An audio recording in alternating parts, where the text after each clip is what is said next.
Another great performance from Mexico, and these fans, and they have turned up in their droves for all of these games, as you know, are in dreamland at the moment. Could they have expected any more from the 3 group games? I mean, this is perfect for Mexico. Javier Aguirre has got every detail right so far. Mexico hasn't conceded a goal. They've been performing, I think, great. There were doubts in the first 2 matches of whether they were convincing enough, but I think today they took that step forward in 3 different goal scorers. I'm very happy for Mateo Chávez in his debut. He puts the first one on the score sheet for Mexico. Quiñones, I think, has been Mexico's best player in these last 3 matches. And then Fidalgo coming off the bench and scoring a goal in the Estadio Azteca. You can just imagine what it means for these players. Amazing. And then on top of that, you add the tribute to Memo Ochoa. Comes off the bench, is able to play in front of his home country, in front of his fans one more time before he retires. I mean, this is amazing. As a Mexico fan, as a former international, I'm super happy. I'm sure I can't even imagine what the streets are like right now in all of Mexico. Listen, as a former US captain, it's always very difficult to talk highly of Mexico, but it's hard not to speak highly of what they've done with the national team on a night like tonight. Almost everything went well for them. Defensively, incredibly solid. To back up Giannelli as well, Mexico did not concede in the first half of its last 14 FIFA World Cup matches. That's insane. Insane. What a statistic that is. It shows you game plan. First 45 minutes, obviously you want to try and score that opening goal to try and win the game, put the game to bed. But if it doesn't work out, make sure you just take care of business in that second half. Giannelli, what a performance in the second half, though. The difference between that first half and the second half was night and day for me as far as what they did offensively. And if you think of the wide players, Quiñones obviously doing incredibly well. Alvaro on the right-hand side doing incredibly well. Both fullbacks getting in on the act of, obviously, Chávez scoring a goal and Sanchez getting himself an assist. The wide areas were just absolutely dominant, and Czechia had absolutely no answer. I'm going to throw this out there. Mexico, this is one of the best performances I've seen in that second half from them for a very long time. What did you see, Giannelli, that they changed from the first half to the second half, that Aguirre, the message maybe he passed to the players at half-time that made all the difference? Because it was almost like watching 2 different teams. I think the biggest thing for this Mexico side is they finally have an identity. And it's something that Mexico has been missing for so many years. There's been talent along the way. There's been incredible individual players. But I think this is the first time, and since I can remember, that Mexico's playing as a unit. They're playing as a team. Every single player puts the team first. Every single player is bought into what Javier Aguirre wants them to do. And then on top of that, you're at home. I got the chills. You can't see because I'm like having your fans behind you in what the Estadio Azteca means and all of the history that it has, hearing them sing Cielito Lindo, hearing them chant Memo as he comes on the pitch, it's amazing, it's beautiful, and Mexico's using it to their advantage. I can also say with FIFA World Cup history in Mexico, and also in particular Mexico City, I mean, it goes through generations, right? We can think of previous World Cup editions. Yeah, because for our younger viewers, Mexico is a former World Cup host on its own. Multiple times over. It's just spectacular. And the feeling, I can only begin to imagine what it is right now for you, Giannelli, and also what that vibe must be like. The whole country is starting to believe now that Mexico can do something incredibly special. Why would they not believe after watching that second half performance? They took care of business against Czechia and make Czechia look dog. Hell of a vibe in Mexico City, I'm sure. Hell of a vibe in Kansas City as well. We can head over to the famous Power and Light District to catch up with Nico Cantor, who is there. Nico, great to see you as always. All those people loving it in the background, not just because you're in attendance. I'm sure they were very, very happy with the atmosphere and the brilliant performance. Guys, I don't think we should ever underestimate the power of the Mexico support in the United States. I know that we broadcast in English, but there has been one demographic that has been king and will be king, and that is the Mexico supporters, the supporters of El Tri here in the United States. Kansas City is in the middle of the country. It is a town founded by immigrants with a great immigrant history, and of course one of the biggest, if not the biggest demographic, it's the Mexican population. And the kids and the grandchildren of them. I talk to people that were born here, around the Midwest, and they don't support the US, they support Mexico. And I know that Giannelli feels a lot of this, that I do too as the son of immigrants, It's the ni de aquí de allá, not here nor there.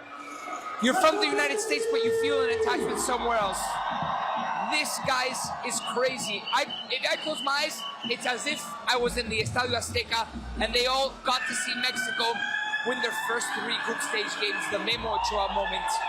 This was scenes here in KC. Nico, I'm a little bit jealous that I'm not there. Like, that just looks incredible. I can just imagine, like I was just telling these guys, like I feel like I'm very, very, very happy right now. I can see the people behind you just losing it in the best way. I'm about to start dancing with you too. What's been your favorite part of living this moment, of experiencing this moment with the Mexican fans on U.S. soil? To be honest, Janely, I didn't know what to expect. I haven't been to Kansas City in a very long time. I didn't know what the Power and Light District had in them for a World Cup. I talked to a very good friend, Nate Bucati from the Golazo Network, and he's so passionate about his city, about the history of his city.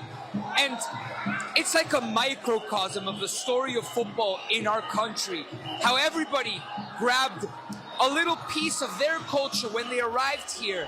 And soccer was the vehicle of that culture. And one of the strongest cultures is Mexico. And it is incredible how much it is in the Mexican blood to support El Tri, no matter what. Perhaps there were some skeptics at the start of this tournament, but a World Cup is played in crescendo, from least to greatest. And Mexico is taking strong strides forward, looking for el quinto partido, which in this World Cup with that extra knockout stage is el sexto partido. And this, if a team gets behind this, this is just a little bit of what I can only imagine is going on in Mexico, you can achieve things. How did Chicharito say, Janely? Hay que soñar de cosas. Grande.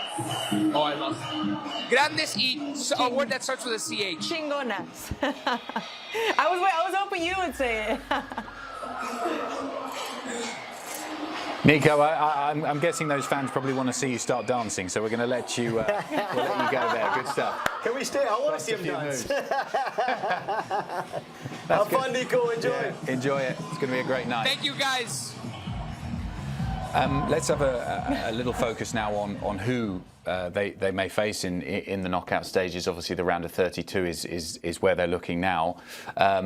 We can see the percentages here via The Athletic, and it does look, at the moment, this could all change, of course, that it would be more than likely that they would face Scotland in Mexico, so 31% chance of that taking place. Ecuador, which would be an interesting game as well, 14% chance of that, and Senegal as well, 13% chance. More than likely, it's looking like it's going to be Scotland. Janely, how do you feel about facing the Scots, bearing in mind there's a Look, there's a I certain think man sitting next to you? the way Mexico's been building into this phase of the World Cup, it seems like it doesn't matter who's going to be in front of them. They're going to find a way to win.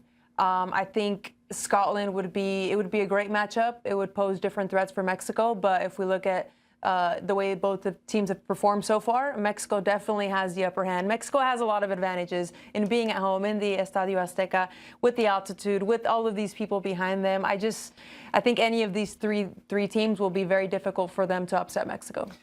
Yeah, listen, if that happens, then I'll be on the next plane out to Mexico City. Vamos! He said it. Janely will be expecting a kilted man straight down the runway. Listen, I would love it to be Scotland. It seems unlikely that Scotland will make it now. However, it's a dream that it would happen. And also with the history, again, of football and FIFA World Cup in Mexico, it would be truly spectacular to see Mexico be the favourite. Why would it not be? They haven't conceded a goal. They won every single group game. That's the first team from CONCACAF to win every single group game at a FIFA World Cup. They become one of only 6 nations to have won every single group game without conceding a single goal. It's just insane what Mexico have just done. And they've been in a difficult group. It's not as if this was a walk in the park for Mexico. I had no idea what to expect. I certainly did not expect this type of quality defensively, this tactical awareness. Aguirre deserves a ton of credit, Rafa Marquez also, I'm sure. But this is something truly special that's building in Mexico. With them staying in Mexico, it makes it much more difficult, no matter what the nation is. It could be Scotland, it could be England, it could be whoever. It's going to be a tough one. And they've proved that they can do it against 3 very different teams in their group. You've got Czechia, South Korea, and then South Africa. And the way they go about playing the game is completely different, particularly South Africa. They're at one end of the spectrum, and then you've got Czechia and South Korea, much more pragmatic from what we've seen so far. So that's also testament, Gianelli, to what Javier Aguirre has done in the build-up to this tournament, is prepare his players to be adaptable for different opponents. Definitely, I think adaptable is the right word. They've been able to adapt to each situation, to each moment, to each team, and they've been scoring in different ways. They scored off a high press in that first game. They scored off a cross and a header in that same first match. They scored on transition today. They're scoring with a 17-year-old Gilberto Mora dribbling and scanning and playing like if he was a 30-year-old experienced player. It's exciting. It's very, very exciting. I don't want to get ahead of myself, but this is very exciting, and I know that all of Mexico right now is the happiest that they've ever been. I gotta be honest with you, I was slightly worried about Mexico at one point over the last 3 or 4 years. I thought, like you had mentioned we all earlier, were, yeah. A lot of negativity around the team. Identity. There was no real identity. That identity, I think, has come back thanks to Aguirre, and of course they've got experience alongside him on that bench now that actually has worn the jersey and also understands what it means to represent that nation. And you have to have identity. You have to be an entertainer if you're playing for Mexico national team, especially when it comes to the FIFA World Cup. It's fun to watch, and as much as it's hard for me to say it, it is incredibly fun to watch Mexico play at Azteca, playing in Mexico and enjoying themselves. Every single one of them. You got a 17-year-old starting for Mexico at a World Cup. You got a 22-year-old left back who plays like he's a right winger at times, scoring a goal in a FIFA World Cup. It's all going incredibly well for Mexico right now. But if we've learned anything through this FIFA World Cup is that any time it can slap you right across the face. So enjoy the moment, enjoy the night. Be careful who you come up against, because if it is Scotland, we're coming to get you. And we could have, I mean, if US win tomorrow, then we could have 2 of the 3 host nations winning all 3 of their group games, which I don't think we would have predicted prior to the World Cup starting.